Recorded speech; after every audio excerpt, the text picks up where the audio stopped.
네, 반갑습니다. 네, 저는 합격의 법학원에서 자료해석 강의하게 된 박찬혁이라고 합니다. 처음에 이제 제 소개 잠깐 드리고, 그다음에 이제 강의 오리엔테이션 잠깐 진행하겠습니다. 저는 그 피셋 강의는 이번이 처음이고요. 그전에는 NCS 쪽에서 강의를 좀 했었습니다. NCS는 공기업 준비하는 과정인데, NCS 같은 경우에는 피셋하고 다르게 출제 문제, 그 기출문제 자체가 배포가 안 돼요. 그러니까 시험 치고 들어왔을 때 문제를 다 수거해 가거든요. 이제 그러다 보니까 NCS 강의를 하기 위해서 이제 문제가 필요한데, 그래서 그 문제 자체를 제가 피셋 문제로 강의를 했었습니다. 그래서 제가 NCS 강의를 제대로 본격적으로 한 게 한 2년 정도 되는데, 그 2년 동안은 제가 피셋 문제로 강의를 계속 하다 보니까 NCS 강의를 했지만 피셋 문제 강의는 한 2년 정도 했다라고 생각을 하시면 될 것 같아요. 그래서 제가 NCS 쪽에서는 어떻게 진행을 했었냐면, 저는 그 회사 생활을 제가 한 10년 정도 했어요. 그러니까 우리 소위 얘기하는 대기업에서 한 4년 정도, 그다음에 공기업에서 한 6년 정도 회사 생활을 했었습니다. 근데 회사 생활을 하다가 저도 이제 그 취업 준비 같은 걸 하다 보니까 이 적성유 시험이 저한테 좀 잘 맞아가지고 요거를 제가 저 아는 사람하고 같이 그냥 가게 뭐라고 해야 되지? 가게 수공업처럼, 가내 수공업처럼 저희가 따로 인터넷 강의를 만들어가지고 인터넷 강의 그 일 자체를 한 3, 4년 정도 저희가 따로 그냥 한 적이 있었어요. 근데 그때 어떻게 했냐면, 그, 아는 형 캠코더 빌려가지고, 집에서 그냥 칠판 조그만 거 하나 사서 이렇게 막 강의하고 그랬어요. 그러니까 강의 질이 완전 형편없겠죠. 그리고 막, 그 당시에 저희 집에 개가 있었는데, 막 개 짖는 소리가 막 짖으면 그게 강의에 들어가는 거예요. 학생들이 막 문의를 해요. 제가 이상한 소리가 막 들리는데, 개 짖는 소리가 막 들리는데, 이게 왜 자기 컴퓨터 문제냐? 막 이렇게 물어보는데, 실제로 우리 집 개가 짖는 소리였거든요. 그러니까 그 정도로 어떻게 보면 그 유튜브 방송보다도 더 정리가 안 된 채로 강의를 했었어요. 그렇게 한 3년 정도를 했었는데, 이게 근데 막 반응이 좋게 막 올라가기 시작해서 그 대기업 인적성하고 NCS 쪽에서는 거의 탑 클래스 정도에 올라간 거예요. 그래가지고 저희가 이제 2017년 정도 경에 공기업 단기, 그러니까 공단기죠. 여러분 잘 아시는 공무원 공부하는 쪽에는 공단기라는 학원이 있습니다.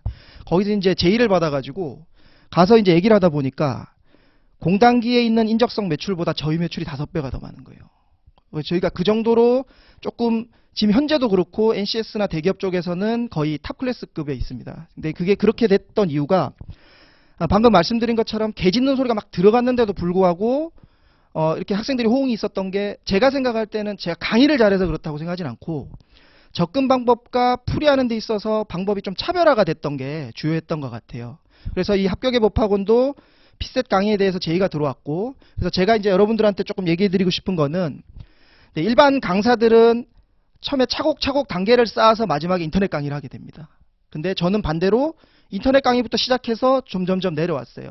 그러면은 99%의 이 강사들이 이렇게 접근을 하면은 성공을 할 수가 없어요. 근데 제가 좀 다른 분야지만 이렇게 올라왔던 이유는 그 접근하고 이런 차별화가 된 부분이 있다. 이렇게 좀 여러분들한테 얘기 드리고 싶고, 아마 강의를 들어보시면 느끼시겠지만 다른 강사님들하고 좀 많이 다를 거예요.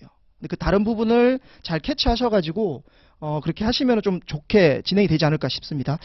자, 먼저 일단 제 설명은 잠깐 이렇게 드렸고요. 그러면 PSAT 공부를 어떻게 시작해야 되며 어떻게 접근하는 게 좋을지에 대해서 간략하게 이제 오리엔테이션 한번 해보도록 할게요.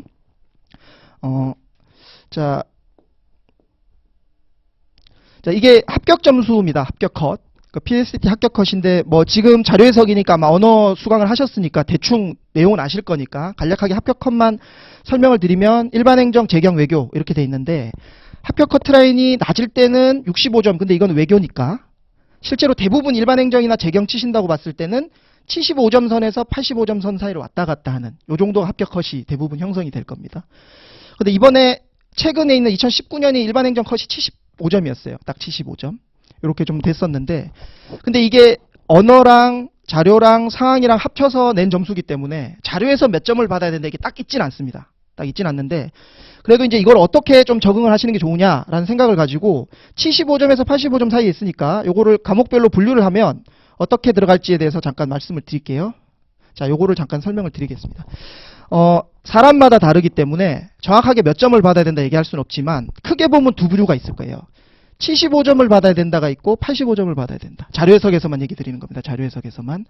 그러면 언어나 상황 판단을 좀 잘하는 학생은 뭐 이 정도 점수를 받아도 나는 합격할 수 있을 것이다 근데 그렇지 않은 학생들 중에 뭐 한 85점 정도를 받고 싶다라고 하는 게 이제 이쪽에 있을 건데 아마 대부분의 학생들은 여기에 해당된다고 봐요. 자료 해석에서 80점에서 85점은 받아야 될 것 같다라는 생각을 많이 하시는 거고, 저도 이제 여기 빨간 표가 들어가 있거든요. 그래서 제 강의는 요 점수를 맞기 위해서 커리큘럼이 짜져 있다 이렇게 생각하시면 되겠습니다. 85점을 받으려면 어떻게 해야 되냐, 이거를 좀 세부적으로 들어가야 되는데 그냥 추상적으로 85점 받으려면 잘하면 되냐, 점수가 높으면 되냐 이렇게 생각할 게 아니고, 자 75점을 받으려면 몇 개를 맞아야 되냐면 30개를 맞아야 돼요. 40문제 중에 자료 해석을 30개를 맞아야 되고, 85점을 받으려면 34개를 맞아야 됩니다. 그러면 30개를 맞기 위해서는 몇 개 정도 풀면 되냐, 이게 꼭 정해지진 않지만 제가 볼 때는 한 34개 정도를 풀어가지고 한 4개 정도 틀리고 30개 맞으면 될 것 같아요. 이게 적성시험이라는 것은 시간이 부족하기 때문에 막 생각보다 정답률이 막 34개 풀어서 33개 맞고 이러기 쉽지가 않아요. 그러니까 여러분들이 문제 풀다가 실수하는 것도 이거를 변수라고 보면 안 돼요. 상수라고 봐주셔야 됩니다. 그래서 요 정도면 정답률이 꽤 높은 겁니다. 그래서 34개 정도를 풀면 한 30개 정도를 맞을 거다 이렇게 생각이 들고요. 85점 정도 되면 아무래도 실력이 좀 올라가니까 37개 정도 풀어서 한 3, 4개 틀려서 34개 정도 맞는 요 정도 전략을 짜시는 게 제일 좋을 거예요. 자, 그래서 난이도별로 좀 정리를 하면 40문제가 난이도가 다 똑같진 않잖아요. 그죠? 그래서 25문제를 난이도가 중이나 하인 문제로 일단 보겠습니다. 40문제 중에 25문제들 난이도가 중급 이하. 그러니까 이거는 꼭 풀어야 될 문제. 그 다음에 10문제 정도는 난이도가 조금 높은 문제. 조금 높은 문제입니다. 이것도 아마 거의 다 푸셔야 될 거예요. 근데 이 5문제 정도가 어떻게 보면 아주 어렵고, 여기서 그 적성검사 시험, 그러니까 PSAT에서 아주 어렵다라고 얘기하는 거는 시간이 주어져도 못 풀 문제는 아니에요. 시간이 주어지면 풀 수는 있으나 우리가 정해진 시간에서 너무 많은 시간을 투자해야 될 문제, 이거를 제가 아주 극상이라고 얘기를 한 겁니다. 요게 한 5문제 정도 나온다고 볼게요. 이거는 시험마다 다르지만 뭐 대략 이 정도로 보도록 하겠습니다. 그럼 그랬을 때 75점을 받으려면 34개를 풀어야 되잖아요. 그러면 요 25문제를 풀 때 한 60분 정도 걸리면 될 겁니다. 25문제를 풀 때 60분. 그 옆에 뭐라고 좀 생각을 하시냐면 문제당 2분 30초 정도 생각하시면 돼요. 조금 쉬운 문제를 문제당 2분 30초 정도에 풀면은 25문제 60분에 풀 수가 있어요. 물론 조금 다르긴 하지만 약 2분 30초. 그 다음에 좀 어려운 10문제는 30분. 근데 여기는 지금 34문제 푼다고 했으니까 25문제 풀고 9문제 풀어야 될 겁니다. 이게 다 못 풀어요, 10문제를. 그럼 9문제를 한 30분 정도 걸리고. 그 다음에 이제 이건 안 풀어야겠죠. 안 풀어야겠습니다. 근데 이것도 어려운 문제를 넘어가는 것도 기술이거든요. 요거는 공부가 다 된 상황에서나 가능한 겁니다. 지금 공부를 갓 시작한 상황에서는 좀 어려워요. 그다음에 85점을 받으려면 어떻게 해야 되냐면 요게 겨우 3문제 더 푸는 것 같지만 꽤 크거든요, 이 차이가. 왜냐면 아주 어려운 문제 5문제 중에 한 2문제 푸는데 8분에서 10분이 걸려버려요. 그러니까 나머지 것들에서 시간을 줄이지 않으면 이 문제를 푸는 것 자체가 불가능합니다. 자, 그랬을 때 10문제를 30분에 풀면은 25문제는 50에서 52분에 풀어줘야 됩니다. 요 세 가지를 나눠서 가져야 되는데 요 50에서 52분이라고 하면 2분에서 2분 10초 사이의 문제를 풀어야 돼요. 그러면 75점일 때 2분 30초에 풀다가 요거를 2, 30초 줄이려고 그러면 이게 쉬운 거냐? 이게 아주 어렵거든요. 대부분 이 과정이 안 돼요. 대부분 학생들은. 왜 안 되냐? 여러분들이 일반적인 학생들이 공부하는 방식은 뭐냐면 글을 다 읽고 표를 다 보고 나서 이 선택지를 해결하는 방식, 그러니까 계산하는 방식 같은 거에서 팁을 가지고 문제를 접근을 하거든요. 근데 그 문제를 해결하는 거에 시간을 줄여봐야 한계가 있어요. 문제 접근하는 데 시간이 오래 걸려버리니까. 그래서 요게 거의 힘듭니다. 그러다 보니까 이제 어떤 결론에 도달하냐면 양치기를 하는 거예요. 아무리 해도 시간이 안 줄어드니까 막 문제를 어마어마하게 풀어버리는 거예요. 근데 방법이 잘못됐는데 연습한다고 시간이 줄지가 않아요. 자, 예를 들면 내가 여기서 저까지 가야 돼요. 근데 이거는 10분 안에 가야 된단 말이에요. 근데 제가 봤을 때는 거기는 걸어가거나 뛰어가서는 안 돼요. 10분 안에 가려면. 그러면 자전거를 사거나 택시를 타거나 이렇게 가야 되는 거예요. 방법을 아예 바꿔야 되는데 대부분의 학생들은 이게 10분 만에 가야 된다 12분, 13분 만에 가니까 내가 달리기 연습을 더 하면 될 줄 알고 계속 뛰는 거예요. 근데 그건 한계가 있어요. 그러니까 아예 문제 접근 방법 자체가 좀 바뀌어야 됩니다. 근데 제가 아까 차별화라고 얘기 드린 가장 큰 부분이 그거예요. 이 신림동에서 강의하신 대부분의 강사들은 문제에 접근하고 선택지를 잃는 것 자체는 학생의 목으로 돌려요. 니네가 빨리 해야 되는 거다. 아마 다른 강의, 샘플 강의 이런 거 다 들어보셔도 그렇게 얘기할 겁니다. 근데 그게 어떻게 보면 당연하다고 느끼시겠지만 그렇게 접근해서는 아까 얘기 드린 것처럼 이게 불가능해요. 이게 불가능하고 이게 55분, 그러니까 예를 들어 이거 60분에 걸리는 걸 내가 막 양치기를 해서 막 뭐 몇 달 동안 계속 문제를 풀면 이게 55분, 57분으로는 줄어들 수 있어도 요 시간이 안 돼요.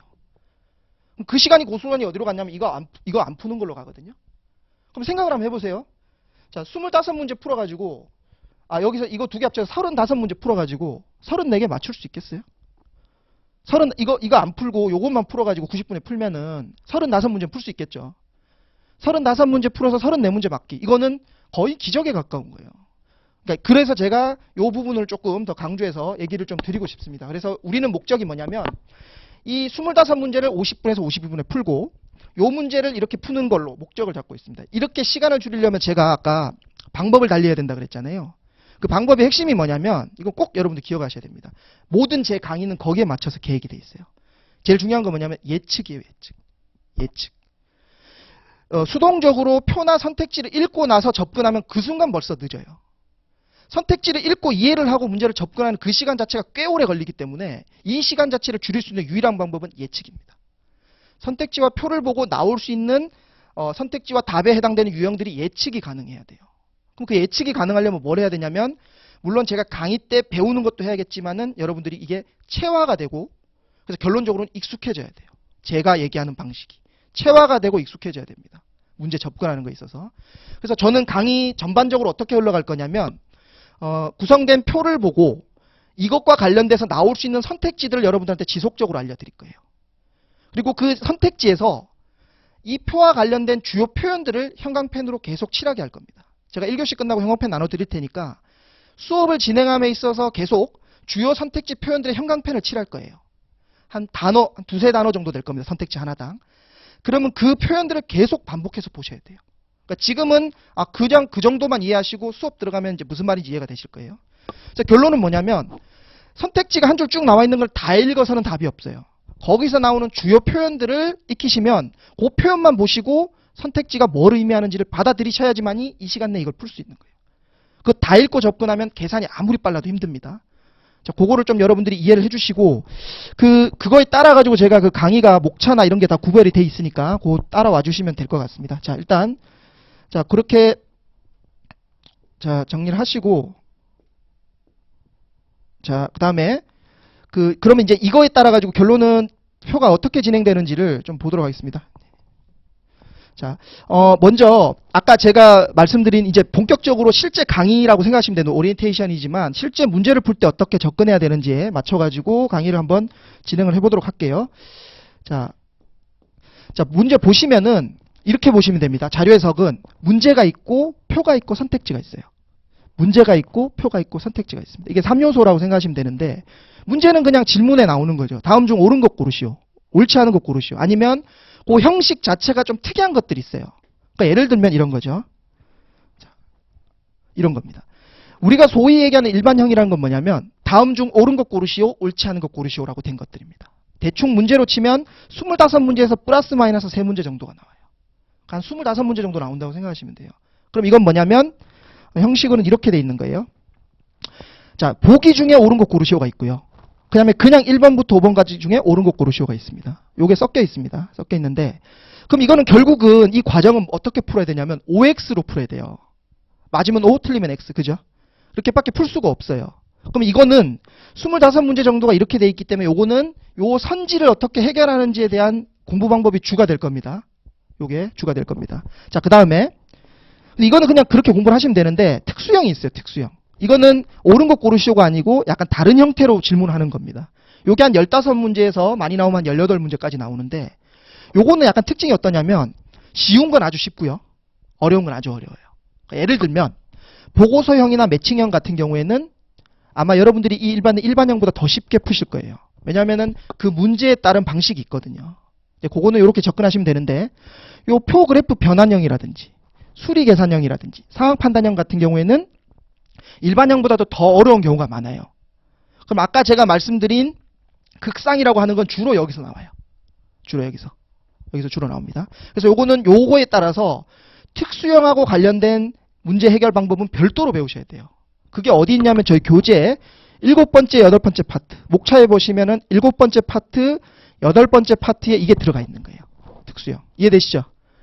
그러면 1번에서 6번째 파트 1에서 파트 6까지는 일반형 문제를 푸는 거에 관련된 솔루션이다. 이렇게 생각하시면 될 것 같습니다. 자, 이렇게 좀 정리를 하시고, 이렇게 문제에 따라서는 일반형하고 특수형이 돼 있습니다.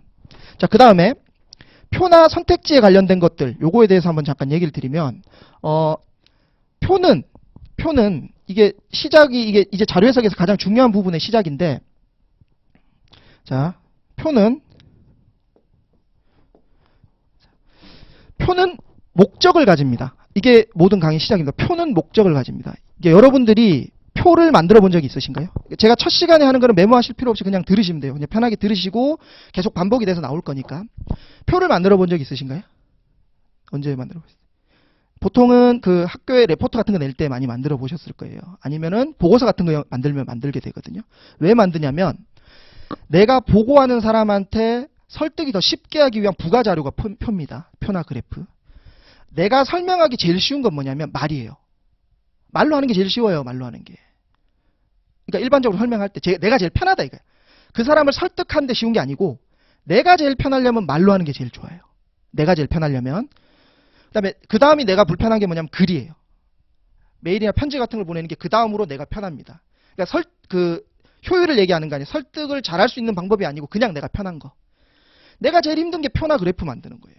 이걸 굳이 만들어서 얘기하는 것 자체가 남한테 설득하기 위함이 목적이 있다 이거예요.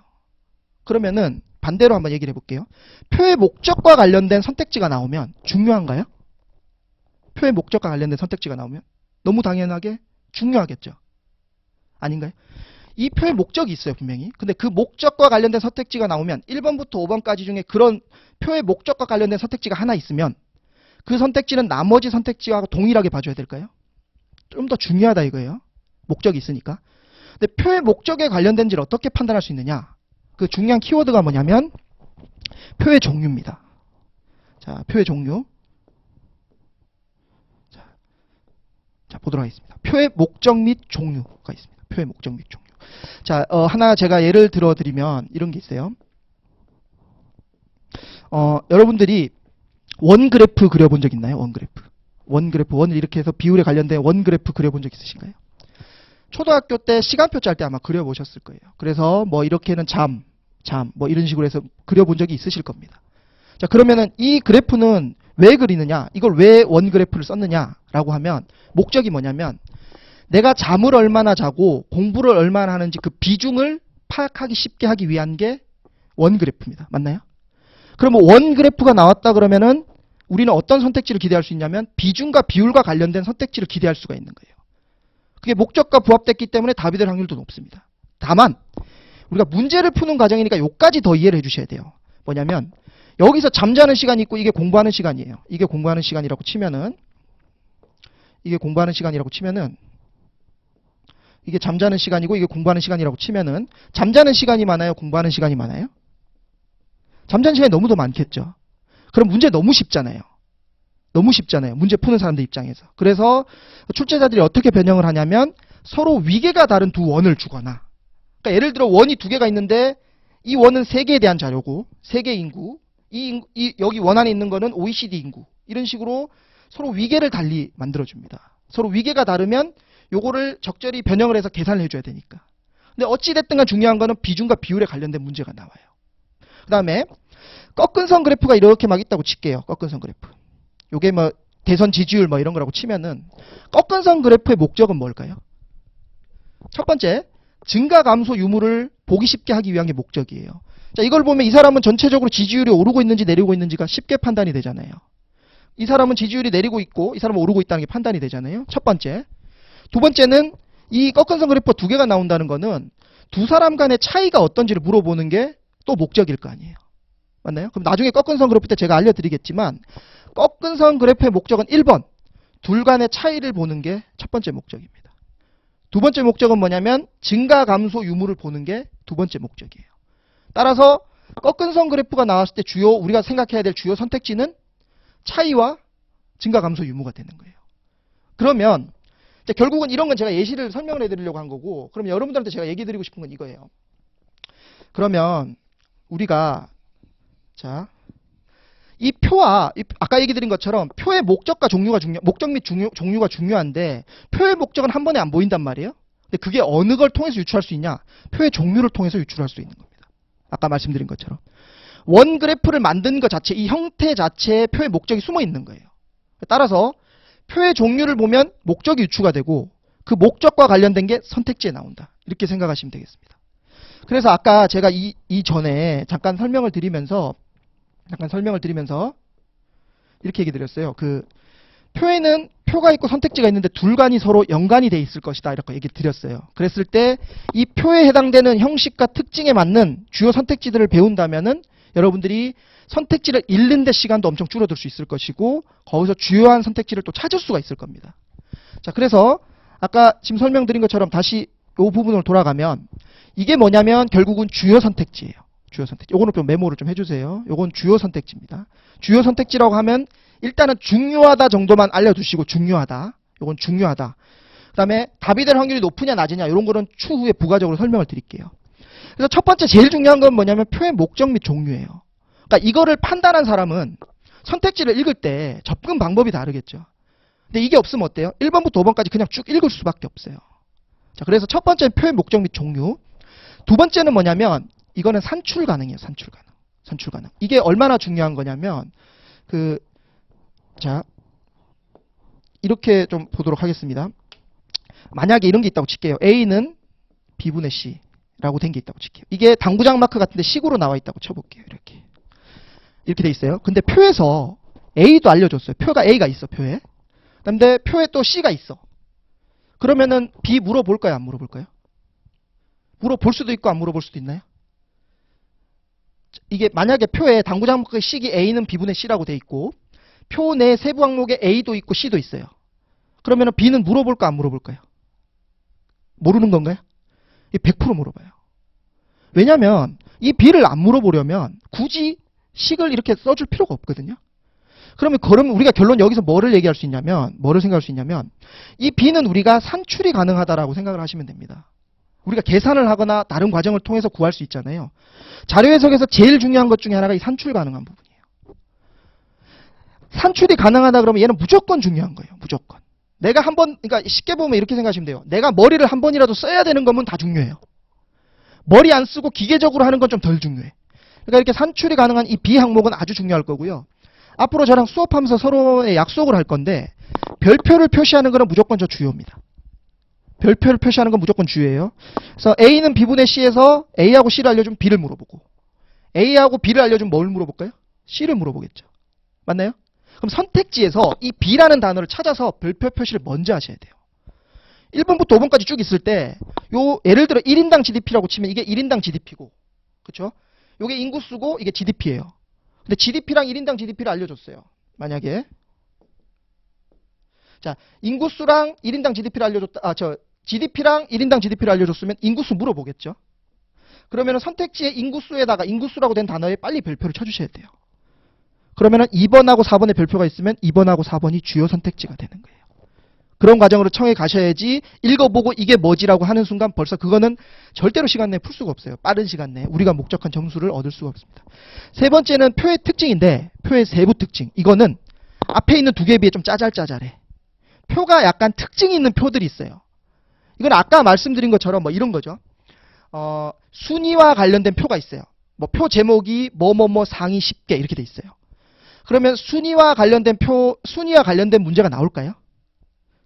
표 제목 자체가 순위 어쩌고 저쩌고 나와 있어요. 그러면은 왜냐면 순위와 관련된 표가 아니면 낼 수 없는 선택지들이 있거든요. 이거는 순위와 관련된 표에만 낼 수가 있어. 그럼 여러분들이 출제자라고 한번 생각을 해보세요. 선택지를 40문제를 쭉 다 내야 돼요. 그럼 마지막에 점검을 할 거 아니에요. 그럼 같은 내용의 선택지가 계속 반복되면 좋아요, 싫어요?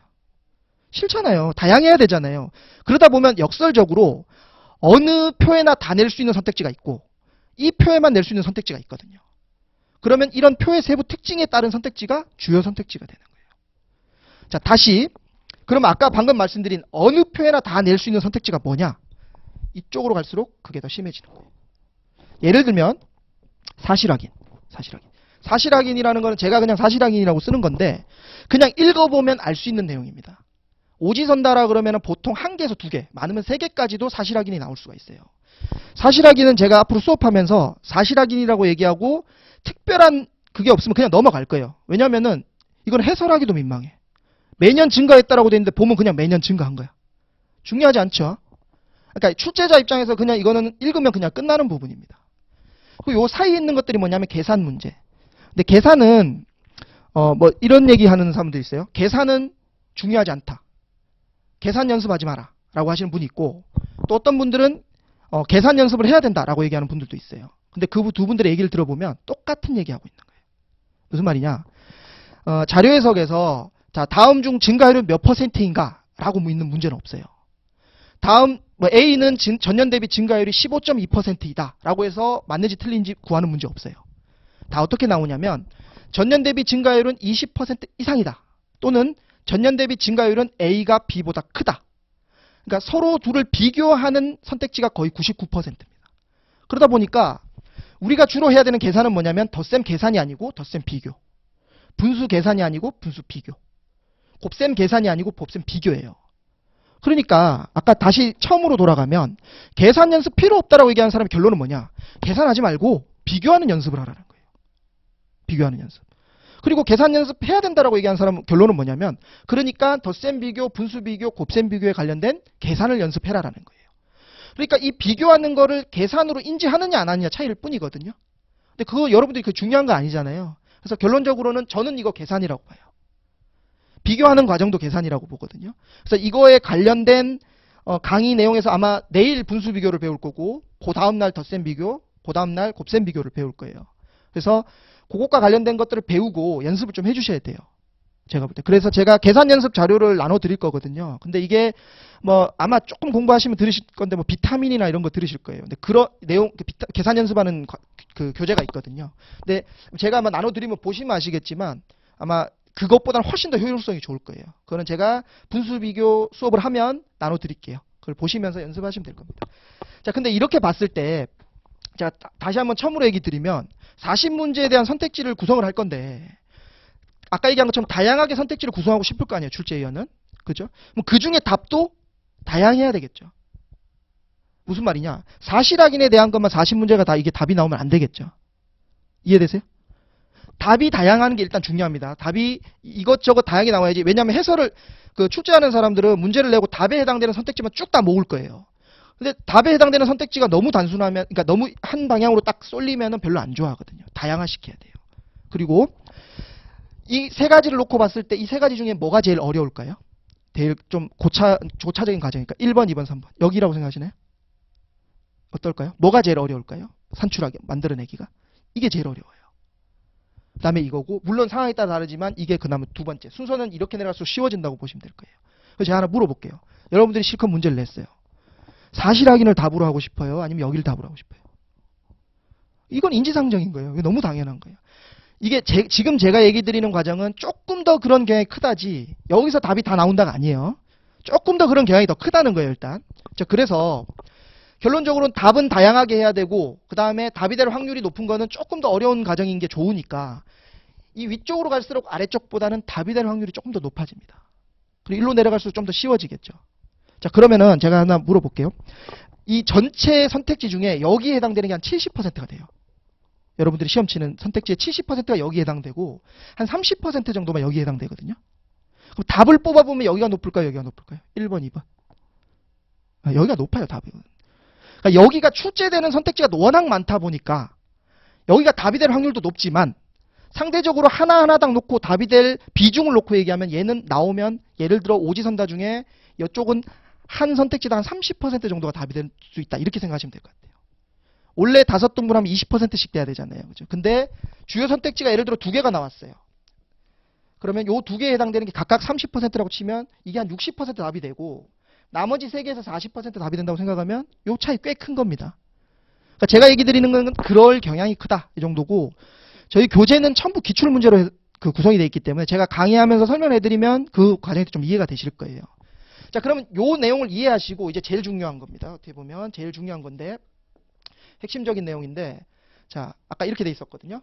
여기서 한번 물어볼게요. 보기 중 옳은 것 고르시오가 있고 1번부터 5번까지 중에 옳은 것 고르시오가 돼 있어요. 그럼 우리가 이거 빨리 풀려면 결국은 이게 선택지를 제일 적게 보고 답을 고르면 제일 좋잖아요. 그죠? 그러면 그런 과정에서 봤을 때 보기 중 옳은 것 고르시오일 때는 뭐부터 풀어야 될까요?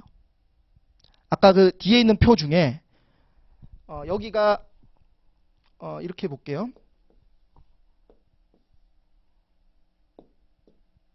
자, 아까 선택지 중에 덩어리가 이렇게 돼 있었잖아요. 덩어리가 크게 세 덩어리가 있었어요. 자, 그랬을 때 여기가 주요 선택지였고 여기가 계산이었고 여기가 사실 확인이었어요. 자, 그러면은 보기 중 옳은 것 고르시오일 때는 여기부터 풀까요? 여기서부터 풀까요? 어느 게 나을까요? 자, 이거는 잘 생각해 보시면은 답을 고르는 게 아니고 선택지에서 이 보기 중에 하나 풀고 나서 여기서 지워나가는 과정으로 문제를 풀 거거든요. 그러니까 뭐부터 푸는 게 좋아요? 이거는 확실한 겁니다. 이건 예외가 없어요. 무조건 여기서부터 풀어야 돼요. 쉬운 것부터 풀어서 선택지에서 지워야 돼요. 이해되세요? 거기서 하나만 더 잠깐 참고를 하시면 이제 작년 2019년 시험에서는 선지 플레이라고 하는 게 이제 거의 좀 무용화됐어요. 아마 지금 선지 플레이라는 걸 아마 공부 좀 더 하시면 들어보실 텐데 예전에는 이 선지 구성만 보고 대충 답을 예측할 수 있었거든요. 근데 이게 올해는 거의 없어졌어요. 하지만 그렇긴 하지만 자, 먼저 무조건 사실 확인이나 이런 쉬운 것부터 먼저 푸는 게 좋은데 쉬운 게 선택지가 2개가 나온다라고 하면 거의 기억은 대충 거의 포함이 됩니다. 쉬운 게 나와요. 기억하고 니은이 둘 다 사실 확인이다라고 하면 이거는 그냥 제 개인적인 생각인데 기억을 제외한 나머지 것들부터 먼저 푸는 게 좋아요. 기억을 제외한 나머지. 왜 그러냐면 이 보기 중에 옳은 거 고를 때는 단순하게 보면 딱 그거예요. 첫 번째 선택지를 풀었어. 첫 번째 보기를 풀었어. 그리고 남는 게 2개냐 3개냐 이거예요. 선지가. 기억을 풀었어요. 그럼 기억이 틀리면은 이렇게 하면 2개 남죠. 근데 기억이 맞으면은 3개가 남아요. 2개하고 3개는 천지 차이예요. 3개가 남는 거랑 2개가 남는 거랑 별 차이 없어 보이잖아요. 자, 이렇게 생각하시면 됩니다. 첫 번째 선택지를 풀었는데 3개가 남았다. 그러면 보기에 있는 내용 선지를 2개 더 풀어야 돼요.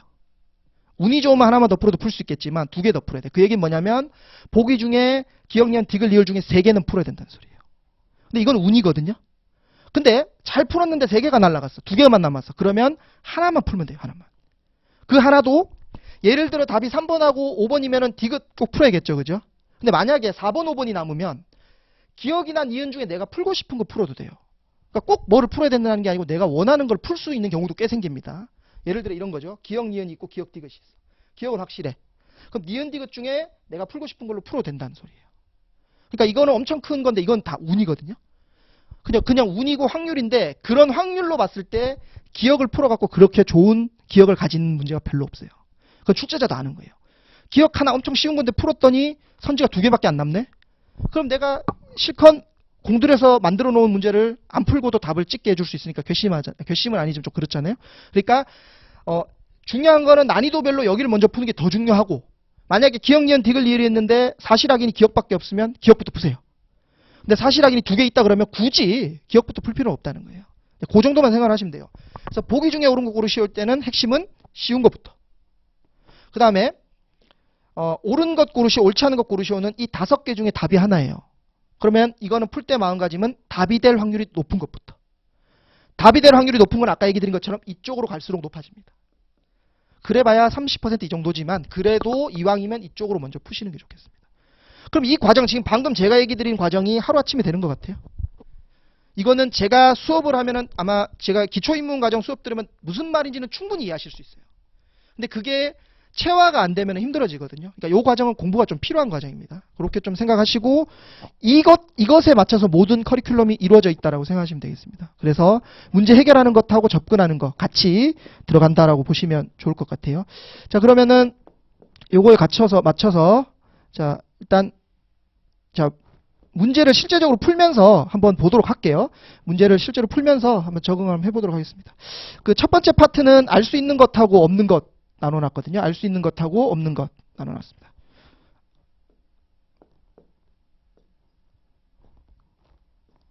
자, 이게 뭐지? 아, 이거구나. 아, 이게 좀 처음 다뤄와가지고. 오케이.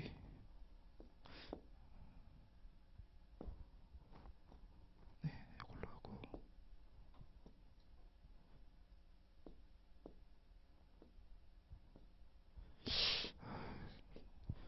자, 이거 제가 지금 요거 다루는 게 조금 적응이 돼야 될 것 같아요. 10분 쉬고요. 10분 있다 수업 시작할 때 이제 본 수업 들어가고, 오늘은 제가 이게 오리엔테이션 하라고 한 30분 정도 걸렸으니까 수업을 조금만 더 할게요. 오늘은 첫날이니까 10분 쉬고 수업 하도록 하겠습니다.